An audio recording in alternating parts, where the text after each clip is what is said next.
Hello, my name is Nicole. I am a registered nurse and nursing student at Northeastern University. This video is intended to provide education about some of the basics of the beginning days and weeks of breastfeeding. This video is intended for pregnant women who have decided to or are considering breastfeeding their babies and who are looking for more information. This video may also be helpful for spouses, family members, or support persons who will be involved in the newborn's care. Breastfeeding has plenty of benefits. It can reduce postpartum problems and gives your baby's intestines, kidneys, and liver a healthier start compared with formula feeding. Colostrum, which is your early milk, is filled with specific immunities that will help protect your baby during the first few months. Breastfed babies use nursing to comfort themselves and because of this tend to cry less. Breastfeeding is also good for your baby's long-term health, including decreasing long-term health risks for cancer, diabetes, and obesity. Breastfeeding can also decrease your own risk for certain cancers, urinary tract infections, diabetes, and osteoporosis. There are many other benefits of breastfeeding that you can read about by clicking the links and browsing the resources at the end of this video. Your baby may be ready to nurse very shortly after birth. You should try to nurse your baby within the first hour when he or she will be awake. This quiet alert period is usually followed by a sleepy period. During this sleepy period, your baby may not nurse for 4 to 6 hours, and this is okay for full-term newborns. Your baby may nurse more often, which is also okay. You should try to nurse your newborn 10 to 12 times per day. Your baby may nurse 8 to 12 times per day after the first 24 hours. Pay attention for signs of hunger, such as rooting, stirring, chewing or sucking hands or fingers, bobbing their head and mouth, turning his or her head side to side, and hands in the mouth. Nurse your baby at the first signs of hunger. Do not wait until the baby is crying. Crying is a very late sign of hunger. Frequent feedings will also help your breast to establish your milk supply. If your newborn is excessively sleepy, you should wake your baby to nurse if 2 hours have passed in the daytime since your baby last nursed, or if 4 hours have gone by since your baby last nursed during the night.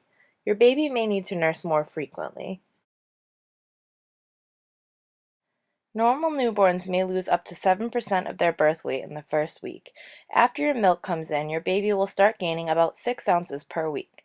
Your newborn's doctor will check your baby's weight around 7 to 10 days old.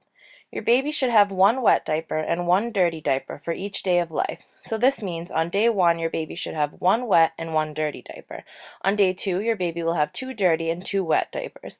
On day 3, 3 wet and 3 dirty. On day 4 and beyond, your baby should have at least 3 to 4 dirty diapers and 5 to 6 wet diapers per day.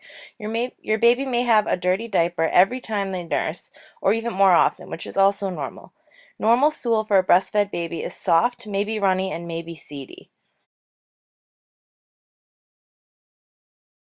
This image is an example of a chart that could be helpful showing common guidelines for nursing mothers.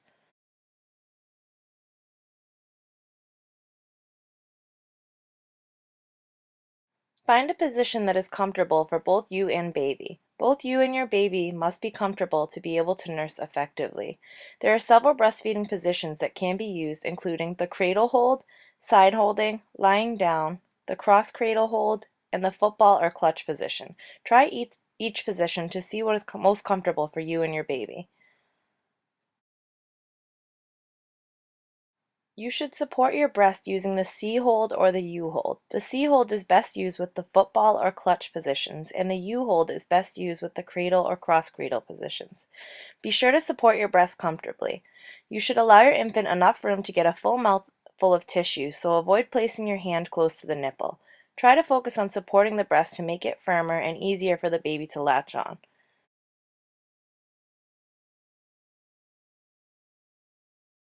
Once in a comfortable position, slightly tilt your baby's head back and aim your nipple towards your baby's nose. It may help to tickle your baby's mouth with your nipple. When your baby opens their mouth wide, you can bring your baby forward and he or she should latch on. Signs that your baby has latched on well include that their tongue is visible when you pull down the bottom lip, their chin is touching your breast, lips are flanged out, their ears wiggle, cheeks are rounded, you can hear swallowing, and your baby ends the feeding satisfied. Breastfeeding should not hurt. If it does, the first thing you should try to do is relatch. If the baby has not latched well, it can lead to cracked and sore nipples. You may have some discomfort, but it should disappear once the baby is latched on well. If your baby is getting milk and gaining weight, your latch and positioning are doing well. Remember to focus on what works best for you and your baby.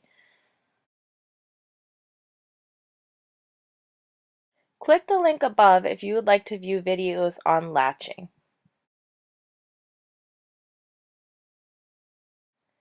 If you would like to find out more about breastfeeding, as well as get information about issues with breastfeeding, below are some helpful resources that I encourage you to view. You may also call the National Breastfeeding Helpline if you have questions or need advice about challenges with nursing.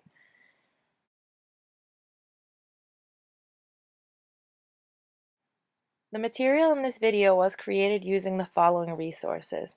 Good luck and thank you for watching.